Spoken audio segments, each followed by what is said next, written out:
Setelah Wawan menerima telepon dari calon istrinya, Wawan berkata kepada Romi, "Oh iya Rom, aku minta maaf ya, karena aku tidak bisa masuk. Kamu tahu sendiri kan, aku sangat sibuk. Calon istriku baru saja menelponku dan menyuruhku untuk menjemputnya." Romi pun tersenyum dan berkata, "Oke, mungkin kita bisa mengobrol banyak hal di lain waktu." Lalu saat Wawan berpamitan dengan Romi, tiba-tiba tanpa sengaja Wawan melihat Bunga berdiri di tangga dan berkata kepada Romi, "Siapa gadis itu Romi? Apakah dia istrimu?"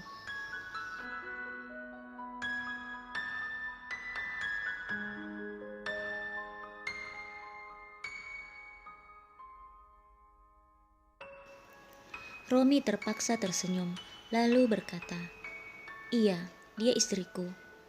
Wawan berkata, "Wah, istrimu sangat cantik Romi. Kamu beruntung bisa mendapatkan dia. Oh iya, jangan lupa, besok kamu harus datang bersamanya. Aku tunggu ya." Romi hanya tersenyum. Lalu Wawan kembali berpamitan dan pergi. Setelah kepergian Wawan, Romi mendekati Bunga yang berdiri di tangga. "Apa yang kamu lakukan di sini? Aku tidak menyuruhmu untuk keluar dari kamar. Lihat, temanku jadi tahu keberadaanmu di sini kan?" Mungkin Bunga lelah terus bersabar menghadapi sikap Romi. Kemudian dia berkata, "Memangnya kenapa kalau temanmu tahu? Aku ini adalah istrimu, Romi."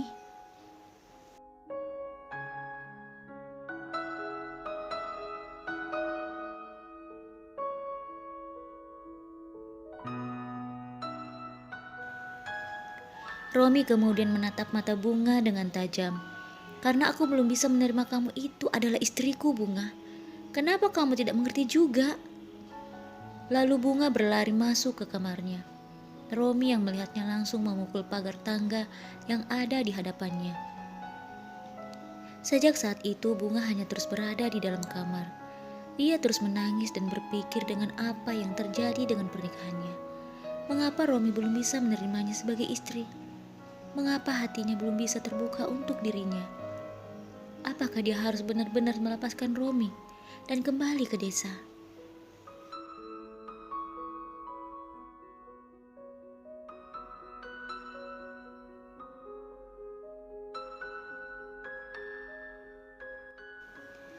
Begitu pula halnya dengan Romi. Di kamarnya dia terus memikirkan nasib pernikahannya dengan Bunga. Sesekali dia memandang foto kedua orang tuanya dan juga foto Winda. Tidak lama kemudian Bunga datang menemuinya. Saat itu Romi hanya duduk termenung. Bunga kemudian duduk di sampingnya dan berkata, "Aku sudah memikirkan semuanya, Romi. Aku tahu, sampai kapanpun Winda tak akan pernah tergantikan di hatimu. Sampai kapanpun, pernikahan ini akan terus seperti ini. Jadi aku terima keputusanmu untuk mengembalikan aku ke desa."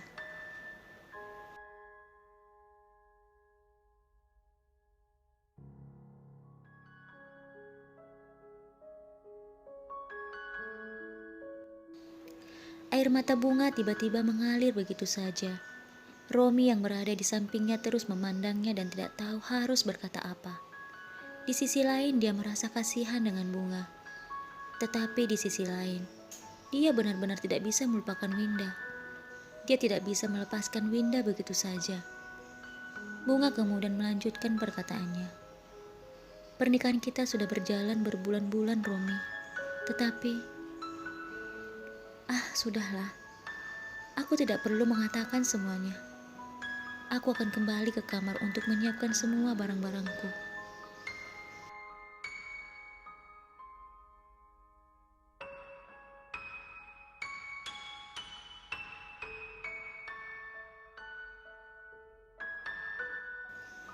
Bunga kemudian keluar dari kamar Romi dan kembali ke kamarnya.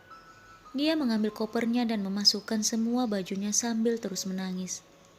Meskipun dia berusaha untuk menghapus setiap air mata yang menetes di wajahnya, tetap saja air mata itu tak bisa dia bendung. Tidak lama kemudian, terdengar suara Romi di belakangnya. "Aku tidak bisa mengantarmu besok. Aku akan mencari waktu yang lain. Yang tadi itu adalah sahabatku namanya Wawan. Besok dia akan menikah." Dia mengharapkan kehadiran kita berdua.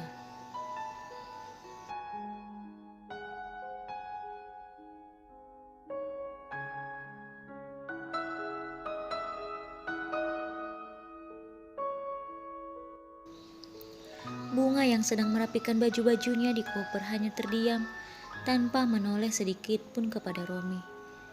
Romi kemudian kembali keluar dari kamar Bunga. Setelah kepergian Romi, Bunga kembali menangis dan berkata dalam hati, apakah pernikahanku akan benar-benar berakhir? Meski hatinya begitu hancur, meski perasaannya begitu terluka, namun dia berusaha untuk tidak menunjukkan kesedihannya itu kepada Romi. Dia berusaha tegar dan menghadapi semuanya.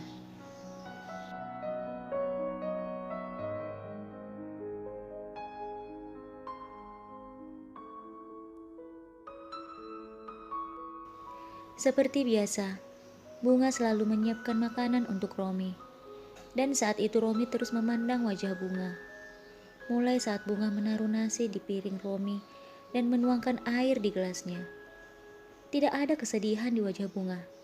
Tidak ada air mata. Tetapi Romi tahu apa yang ada di dalam hati Bunga. Setelah selesai makan, Bunga merapikan semua peralatan makan Romi dan mencucinya.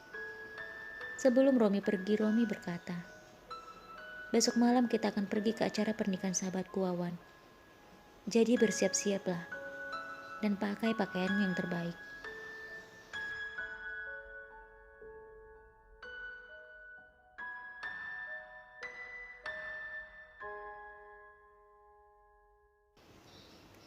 Keesokan harinya Romi pulang bekerja lebih awal. Tidak seperti biasanya. Romi kemudian masuk ke kamar Bunga dan berkata, apa kamu sudah menyiapkan semuanya, Bunga? Bunga kemudian menunjuk kopernya dan berkata, semuanya sudah siap, kita tinggal berangkat. Romi mengerutkan keningnya dan berkata, bukan itu yang kumaksud. Aku sudah bilang padamu, malam ini kita akan ke pernikahan sahabatku. Aku memintamu menyiapkan pakaian terbaikmu dan berpenampilan seperti gadis kota, karena aku tidak ingin malu karenamu.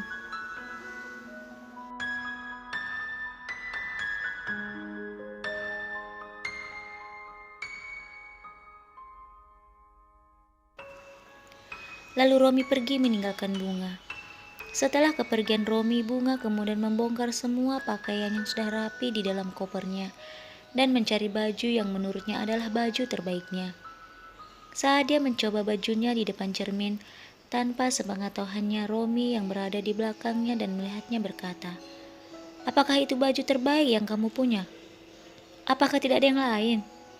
Bunga berkata, iya, ini adalah baju terbaikku. Biasa aku pakai ketika ada pernikahan di desa.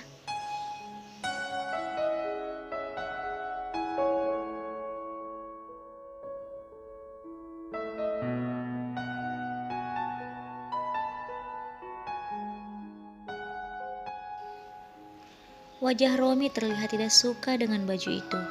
Bunga kembali berkata, memangnya aku harus pakai baju apa? Romi kemudian menarik tangannya dan mengajaknya masuk ke dalam mobil. Bunga berkata, kita mau kemana? Romi tak berkata apapun. Lagi-lagi Bunga kembali berkata, sebenarnya kita mau pergi kemana? Kenapa tiba-tiba kamu mengajakku? Lagi pula, koperku masih di rumah. Bunga berpikir bahwa Romi marah padanya, jadi ingin membawanya kembali ke desa saat itu juga.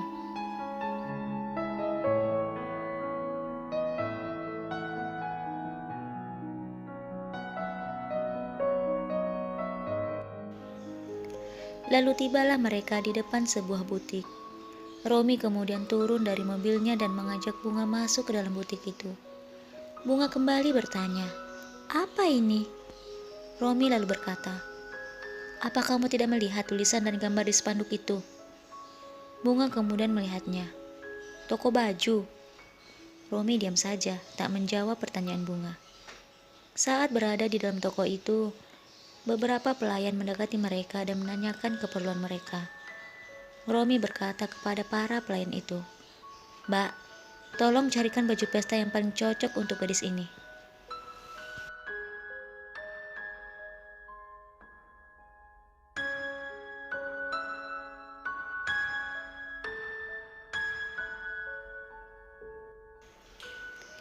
Para pekerja itu berkata, "Baik, Pak." Saat para pekerja itu sedang sibuk mencarikan pakaian yang cocok untuk Bunga, Romi kemudian kembali berkata, "Oh iya, Mbak, tolong bajunya carikan yang sederhana saja, tetapi tetap elegan. Tidak usah yang terlalu norak seperti baju orang kampungan." Mendengar perkataan Romi, Bunga mengerutkan keningnya. Dia teringat dengan bajunya yang tadi dia pakai di rumah, penuh dengan pita, renda, dan warna yang sangat mencolok. Mungkinkah karena itu Romi tidak suka dengan bajunya itu? Padahal itu adalah baju pesta yang selalu dia pakai ketika dia pergi ke acara pernikahan di desa.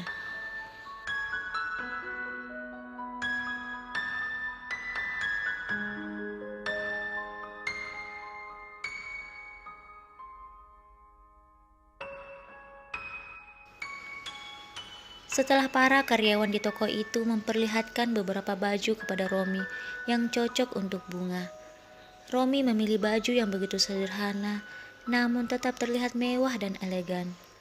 Tentu saja baju itu adalah baju yang mahal, dan ini adalah pertama kalinya Romi membeli baju untuk Bunga. Setelah Bunga mencobanya di ruang ganti, Bunga kemudian keluar dan berdiri di hadapan Romi. Romi yang melihatnya langsung berdiri dan merapikan beberapa bagian di tubuh Bunga yang terlihat tidak rapi.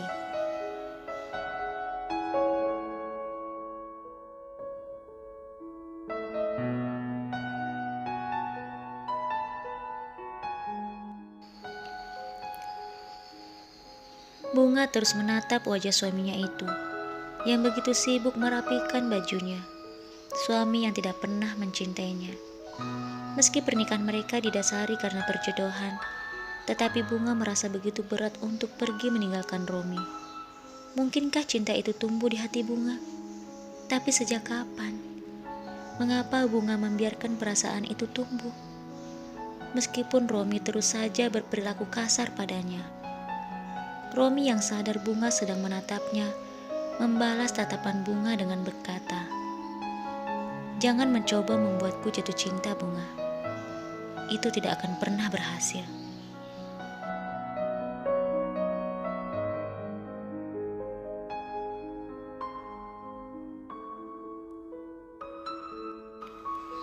Setelah membeli pakaian itu, Romi dan Bunga kembali ke rumah. Saat Bunga hendak masuk ke kamarnya sambil tersenyum, suara Romi kembali terdengar. "Pakailah make up yang sederhana. Jangan terlalu tebal seperti badut." Bunga kemudian berkata, "Siapa juga yang akan memakai make up tebal?" Romi yang hendak membuka pintu kamarnya berkata, "Meskipun kamu tidak mengatakannya, aku tahu selera orang desa.